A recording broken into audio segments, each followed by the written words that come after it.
A few years ago, my brother went through a pretty rough patch. Breakup, dropped out of college, moved back home, the whole cliché. We are not super emotional as a family, so the vibe at home was just him in his room with the door closed, and my parents pretending everything was fine. Back then I was spending way too many nights on this small gaming Discord server. Very low stakes, a few regulars, mostly talking about games, work, life, whatever. People joined and left all the time. One night this new user joins, calls himself Lost in Midgem, and starts venting in voice chat. It was oddly specific stuff. Talking about how his ex used to say he had no ambition, how he felt like he ruined his life dropping out, how he did not want to be the disappointment of the family. It hit way too close to home. I typed to one of the regulars like, "This sounds exactly like my brother, WTF." A day later, Lost in Midgem posts a selfie in the pet channel with his dog. I nearly dropped my phone. It was my brother. Same dog, same ugly couch from our living room in the background. He had found this random Discord through some Reddit comment and had no idea I was in there under an old username he did not know. So now I am sitting there, listening to my brother trauma dump to complete strangers instead of talking to any of us. And I froze. I did not tell him. I did not tell the server. I just muted my mic and listened. That should have been the end of it. But then he started coming on every night. He would hop in, talk about job hunting, feeling like a failure, how he missed who he used to be, and the regulars would give advice. Most of them were nice but not very helpful. Stuff like, "Bro, just grind and it will work out," which is basically nothing.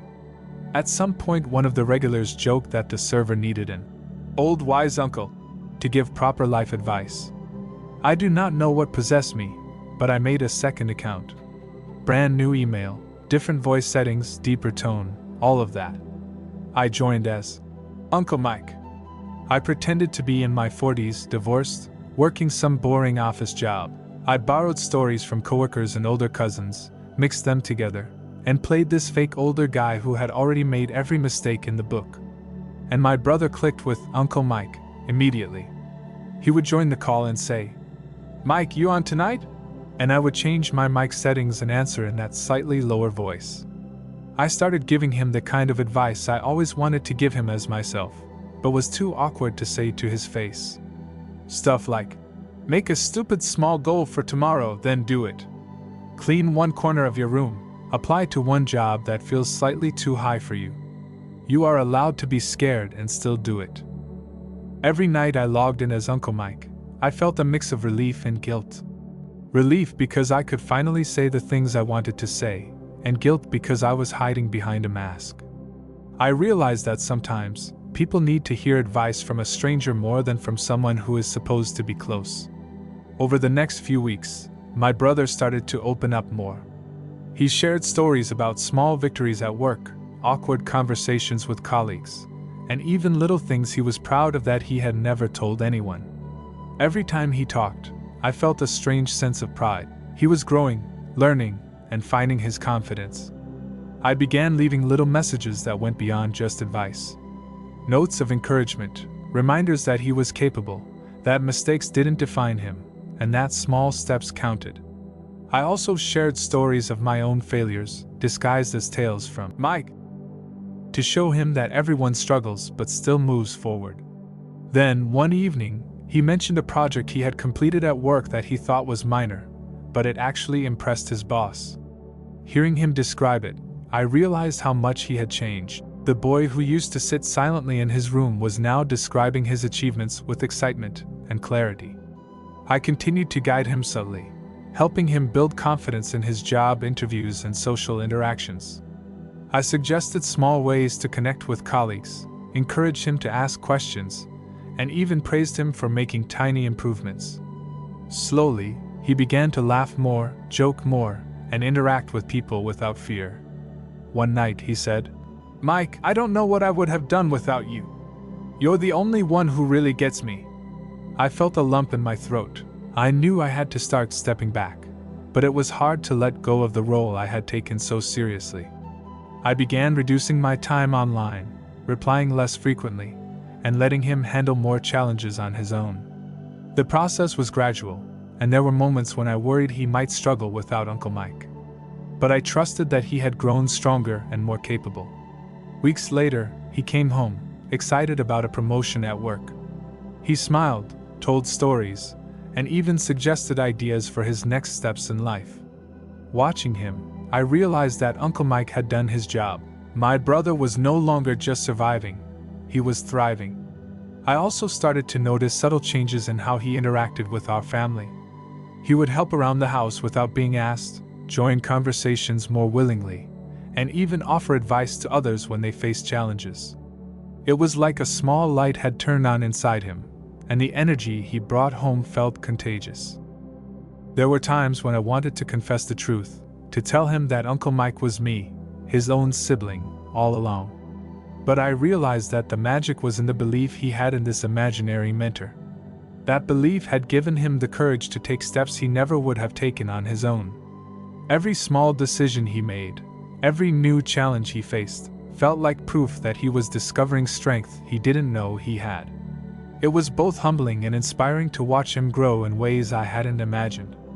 And so, I stayed in the background, silently cheering him on.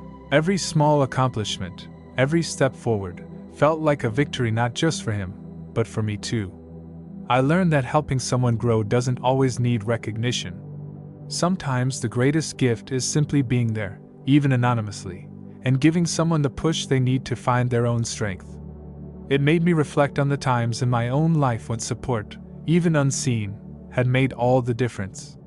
By the time he started exploring opportunities for further education, volunteering, and new hobbies, I knew he had truly transformed. He was taking control of his life in a way I hadn't seen before.